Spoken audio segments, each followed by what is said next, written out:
enthousiasme. Vois-tu la jeune vierge à l'âme véhémente, qui se meurt chaque jour du mal qui la tourmente? La vois-tu, mendiant, comme un trésor divin, un cœur qui la comprenne, et le cherchant en vain? Oh, qui sa jeunesse à souffrance infinie, ses jours de désespoir et ses nuits d'insomnie, ses larmes, ses sanglots, ses longs déchirements, quand, jetant le sarcasme à ses ravissements, ceux qui devaient guider sa sublime pensée, dans leur vulgaire orgueil la disaient insensée. Insensée. Ouais, j'étais insensé à leurs yeux, de dédaigner la terre et d'envier les cieux. Ah ouais, c'était folie à moi de prétendre leur révéler un cœur qu'ils ne pouvaient entendre. Si je leur demandais naïvement pourquoi les biens que je rêvais s'enfuyaient loin de moi, pourquoi les voluptés que Dieu leur fit connaître et dont il a gravé l'image dans mon être, fantômes séduisants qui venaient me ravir, enflammaient mon espoir sans jamais l'assouvir. Barbares, ils traitaient mes tourments de délire, en mon âme si pure ils ne savaient pas lire. En vain je leur disais, guidez-moi jusqu'au but, je veux boire la coupe où votre lèvre but.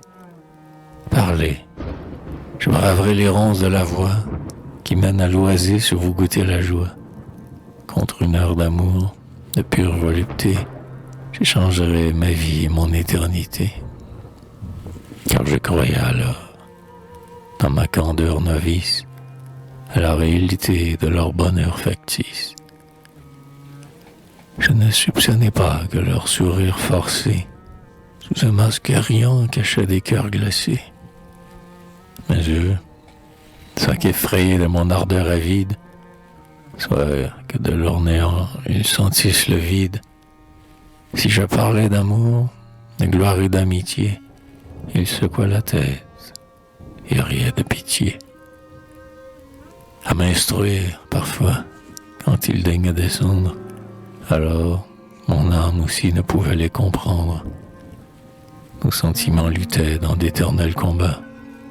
Les miens planaient trop, et leurs rampaient trop bas.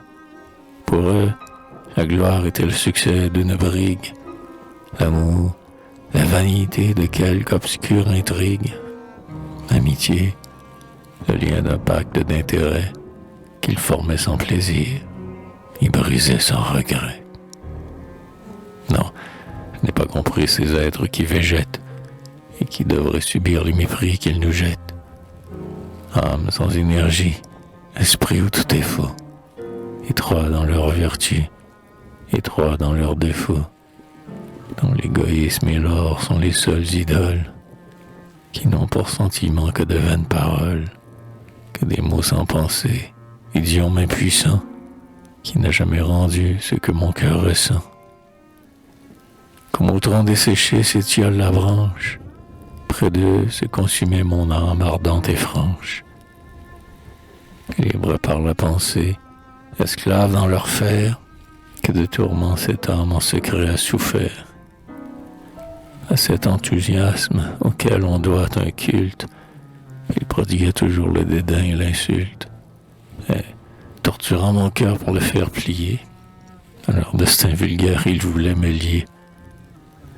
Seul, au désert, livré à ma douleur muette, oh, j'aurais succombé, mais Dieu me fit poète. Alors, comme une coupe épandant sa liqueur, j'ai versé dans mes chants le trop-plein de mon cœur. Alors, flot déchaîné, mes rapides pensées coulèrent de mon sein en notes cadencées. Chaque objet qui frappait mon cœur et mon regard passait dans mes tableaux palpitants, mais sans heure.